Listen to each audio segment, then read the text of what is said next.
তোমাদের সাথে শেয়ার করব ক্রিসপি চিলি বেবিকর্নের রেসিপি। তো তার জন্য বেবিকর্নগুলোকে প্রথমে ধুয়ে নিলাম এবং ধুয়ে নেওয়ার পরে এইভাবে কেটে নেব। কেটে নেওয়ার পরে আমরা এগুলোকে একটু বয়েল হতে দেবো 2-3 মিনিটের জন্য। এই যে আমি বয়েল হতে দিচ্ছি এটাকে, একটু 2-3 মিনিট এটাকে ভাপিয়ে নামিয়ে নিতে হবে। নামিয়ে নেওয়ার পরে আমরা এটাকে ম্যারিনেশন করবো। চলো এর জন্য কী কী লাগছে দেখো। পেঁয়াজ কুচি লাগছে, ক্যাপসিকাম কুচি, ছোটো ছোটো পেঁয়াজ কুচি, বড় পেঁয়াজ কুচি, আদা রসুনের কুচিও লাগছে, কর্নফ্লাওয়ার তো লাগবেই, আর বেবিকর্ন, নুন এটা তো আছেই। আর আমি একটা টমেটো সসের ব্যাটার বানিয়ে নিয়েছি। এটা একটা সসের soya sauce, chilli sauce, tomato sauce, নুন আর একটু লঙ্কা গুঁড়ো। আর চিলি বেবিকর্নটাকে ম্যারিনেশন করছি লঙ্কা গুঁড়ো, কর্নফ্লাওয়ার আর ব্ল্যাক পেপার আর সল্ট দিয়ে। কড়া গরম হয়ে গেলে আমি এখানে রিফাইন্ড অয়েল ব্যবহার করব। রিফাইন্ড অয়েল একটু বেশি করে দিতে হবে। ডুবো তেলে এই ম্যারিনেট করা বেবিকর্নগুলোকে সুন্দর করে ক্রিস্পি করে ভেজে নিতে হবে।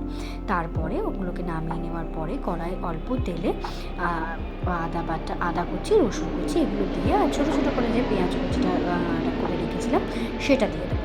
দিয়ে সেগুলোকে একটুখানি ভালো করে নাড়াচাড়া করব। ভালো করে নাড়াচাড়া হয়ে গেলে বড় বড় যে পেঁয়াজের স্লাইসগুলো আমরা কেটে রেখেছিলাম সেগুলো দিয়ে দেব।